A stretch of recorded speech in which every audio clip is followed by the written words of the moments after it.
Magandang araw mga bata! Welcome po sa Valenzuela FB Live. Isa na naman pong makabuluhang araw ang tatahakin natin ngayon at pag-aaralan sa asignaturang edukasyon sa pagpapakatao 4. Bago po tayo mag-umpisa sa ating bagong aralin, huwag pong kalilimutang i-type sa comment box ang iyong pangalan at ang pangalan ng iyong paaralan. Meron po tayong 2 minuto para i-type sa comment box.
At syempre po, huwag kalilimutan ang iyong self-learning module, papel at ballpen.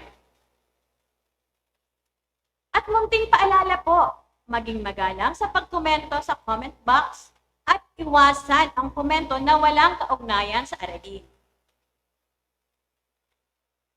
Ang aralin natin ngayon ay hango sa pinakamahalagang kasanayang pangpagkatuto na nakapagbabahagi ng sariling karanasan o makabuluhang pangyayaring nagpapakita ng pag-unawa sa kalagayan, pangangailangan ng kapwa, ASP4 PIIE-20. Ang pamagat ng ating paksa ay, damdamin mo, nauunawaan mo. Para po sa unang pagsubok, subukin natin. Narito ang panuto. Isulat ang salitang pagdamay kung ang sitwasyon ay nagpapakita ng pag-unawa sa kalagayan, pangangailangan ng kapwa, at pagtalikod naman kung hindi. Una, ipinaaabot ni Jose ang kanyang pakikiramay sa kaibigan nang marinig niya na pumanaw ng ina nito dahil sa sakit ng COVID-19. Pagdamay o pagtalikod, meron po tayong 10 segundo.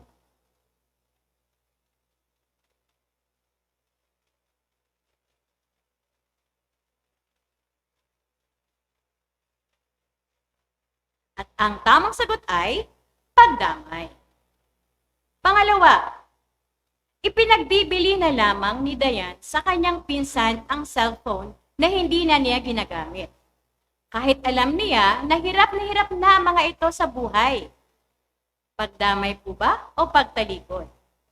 Meron po 10 segundo.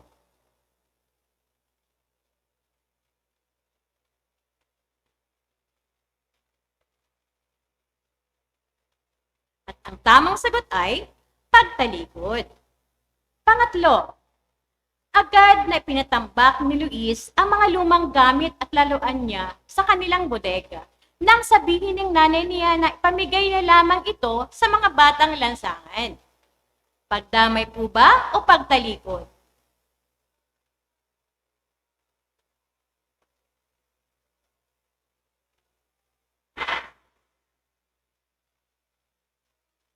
At ang tamang sagot ay pagdamay. na bilang. Ipinapaliwanag ko sa nakababata kong kapatid ang mga aralin sa module na pinasasagutan sa kanya dahil parehong pumapasok sa trabaho ang aming mga magulang. Pagdamay o pagtalikod?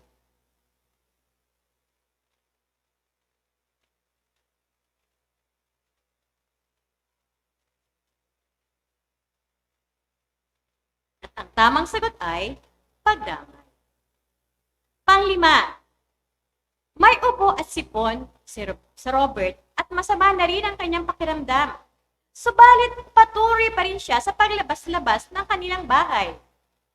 Pagdamay o pagtalikod?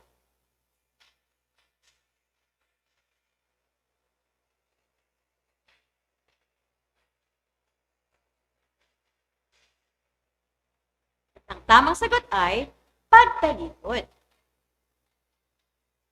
Magaling mga bata! Talagang sa una pa lang napatunayan nyo na handa na kayo sa bago nating aralin.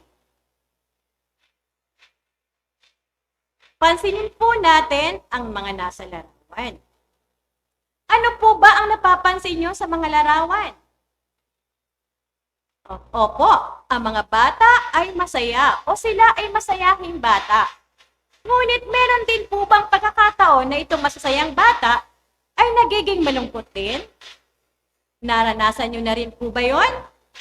Naranasan mo po ba yung pangyayaring ganito?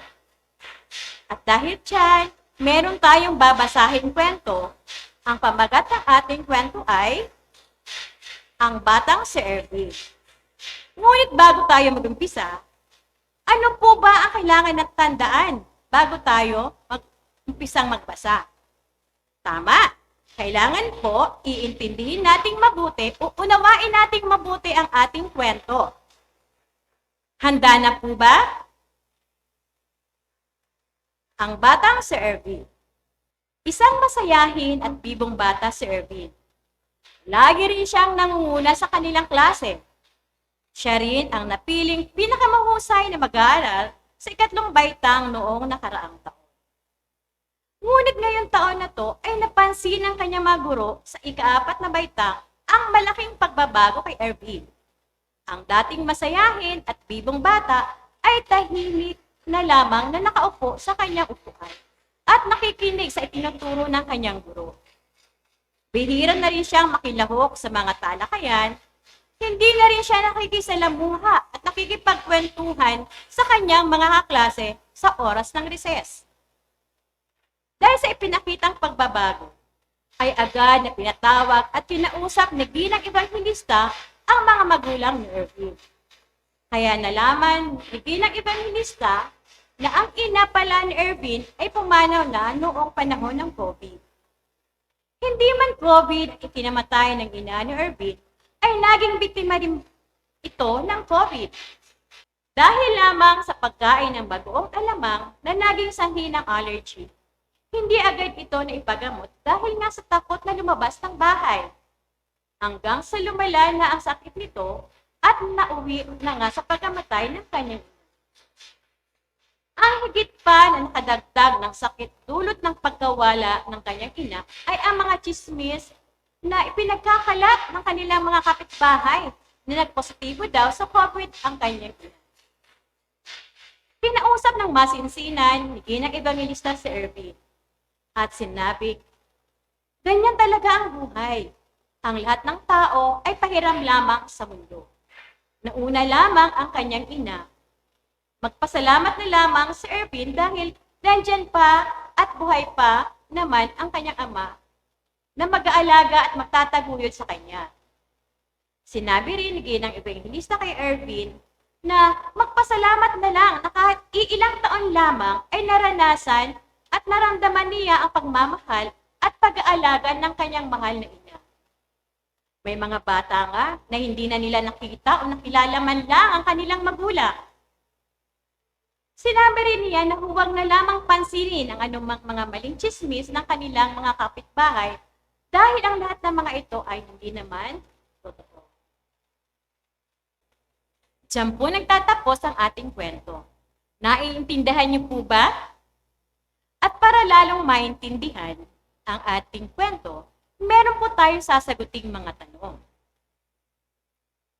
Una, ilarawan mo sa Ervin batay sa binasang kwento. Magbigay ng mga katangian ni Ervin. Meron po tayong 10 segundo para sagutin ito.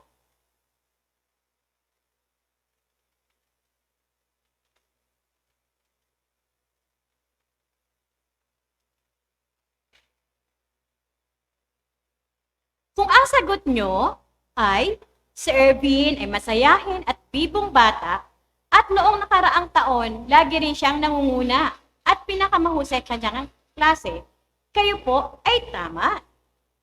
Pangalawa, ilarawan mo si Ginang Evangelista. Masasabi mo ba na si Ginang Evangelista ay nagpapakita ng pag-unawa sa damdamin at nararamdaman ni Erwin? Meron po tayong 10 segundo.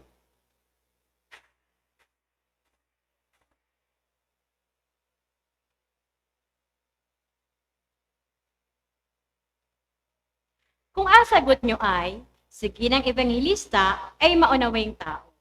Dahil naunawaan niya ang naramdaman ni Erwin. Kayo po ay tama. Pangatlong bilang, ilarawan mo ang kanilang mga kapitbahay. Anong katangian meron ng mga kapitbahay nila Erwin? Meron po tayong 10 segundo para sumagot.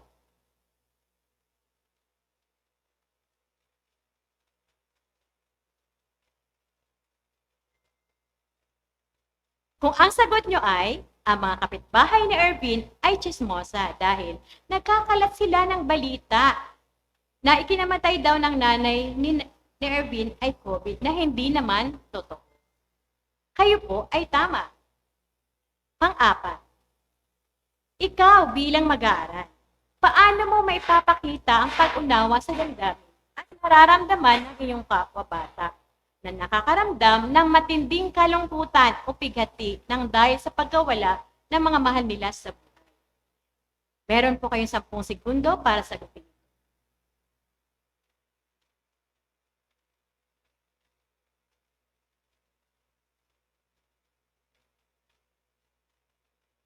Kung ang sagot nyo ay, bilang mag-aaral, maipapakita mo ang iyong pag-unawa sa damdamin ng iyong kapwa-bata nang nakararanas sa matinding kalungkutan sa paraan ng pag-alam at pagkausap sa kanila at anuman ang maging dahilan ng kanilang kalungkutan, kailangang unawain ito.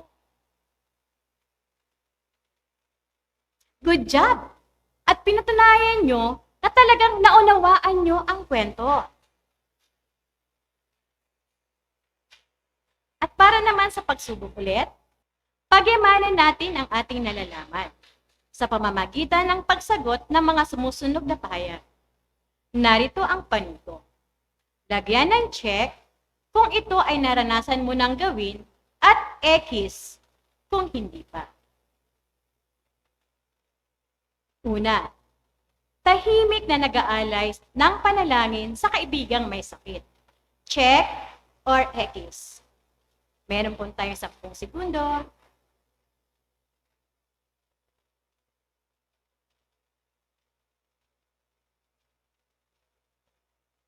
At ang tamang sagot ay check. Pangalawa, sinusunod ang pinag-uutos ng pamahalaang lungsod na hindi paglabas ng bahay. Check or X.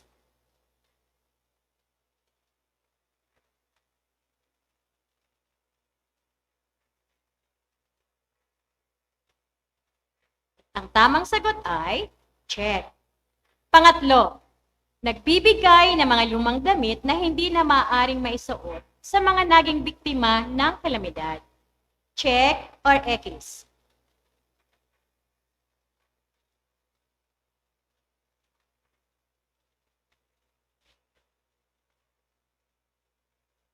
At ang tamang sagot ay check.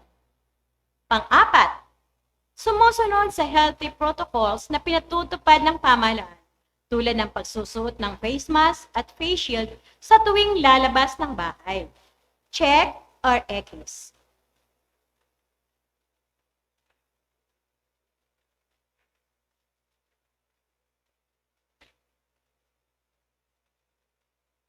At ang tamang sagot ay check. Panglima, Iniiwasan na ang mga kaibigan na nagkakaroon ng sakit na COVID-19. Check or X.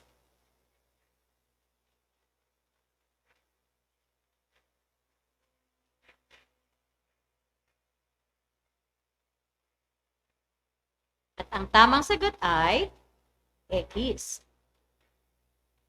Magaling talaga mga batang to.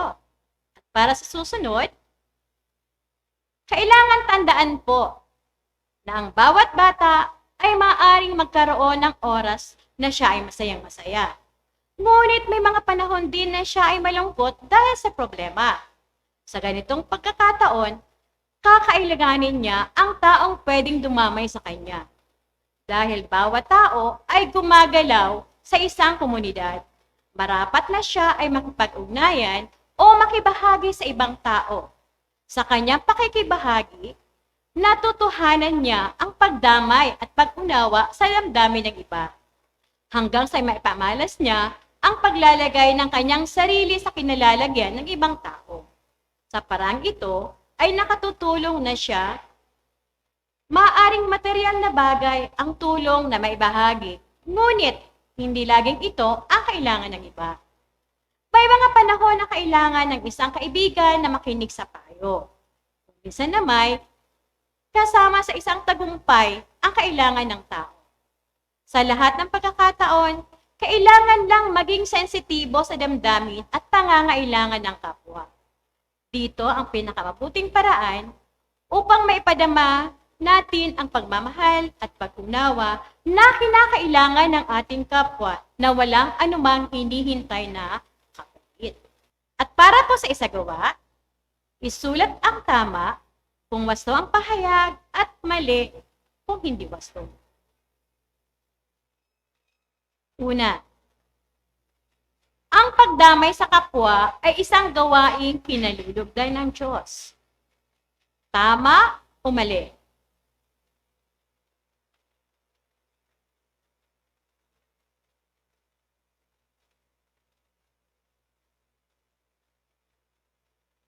At ang tamang sagot ay tama. Pangalawa, hindi sa lahat ng pagkakataon ay masaya ang tao. Tama o mali?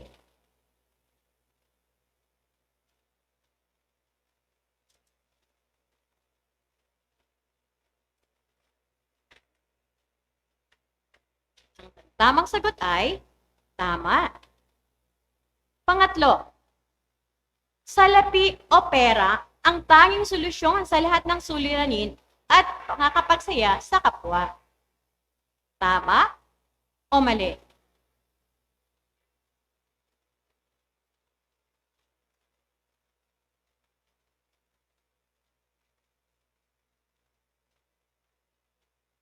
At ang tamang sagot ay mali.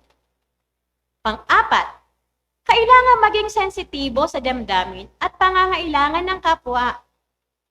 Tama o mali?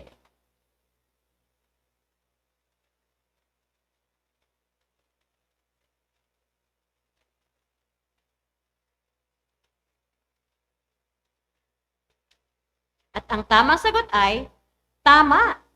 Panglima, maituturing natin kaibigan ang isang tao kung kilala lamang tayo sa panahon ng kasiyahan.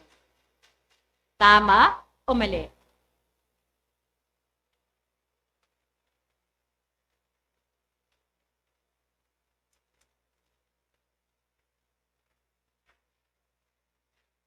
Tamang sagot ay mali.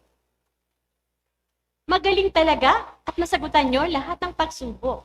Pero meron pa tayong isang pagsubok. At yun po ay tayakin.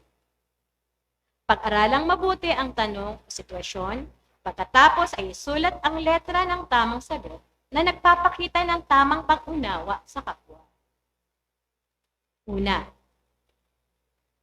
nagkaroon ng malaking sunog sa isa sa mga barangay sa inyong lungsod. Paano mo maipapakita ang iyong pagdamay sa mga naging biktima? A, hindi ako makikialam dahil hindi ko naman sila kilala. Letter B, pipiliin ang lahat ng mga lumang dilata at imamimigay sa kanila. Letter C, gagawa ng paraan upang makatulong sa kanila tulad ng pagbibigay ng mga lumang gamit na maaari pa namang magamit.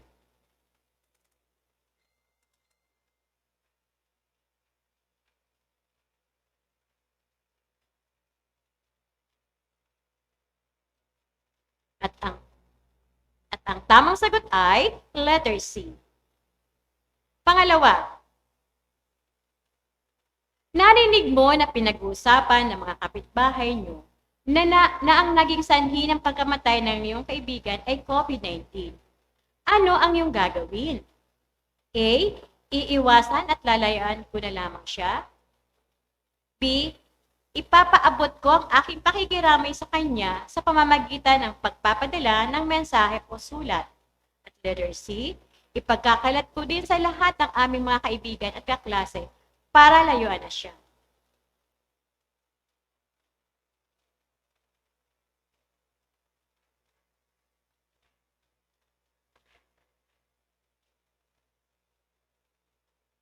Ang tamang sagot ay letter B. Pangatlo, bago mag-uwian ay pinagsabihan at pinapangaralan ng inyong guro ang iyong kaibigan sa kadahilan ng palagi siyang liban sa klase.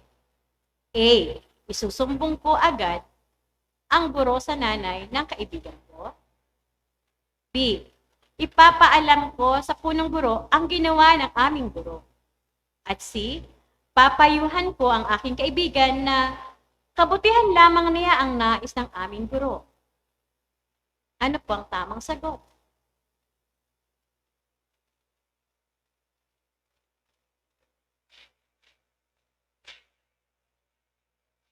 At ang tamang sagot ay letter C.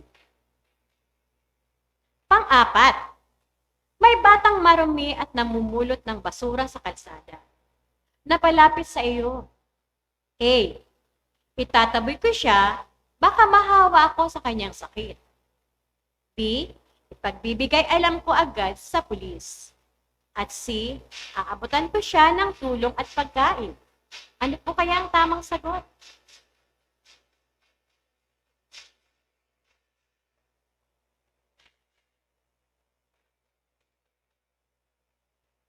At ang tamang sagot ay letter C. Panglima, nakita mong pinagtatawanan ng iyong kaibigan ang isang matandang pulubi. A. Hahayaan ko na lang, baka magalit sa akin ang aking kaibigan. B. Magkukunwari ako na wala nakita upang hindi ako masangkot sa gulo. Letter C. Sasabihin ko ang aking kaibigan na mali ang kanyang ginawa. Ano po kaya ang tamang sagot?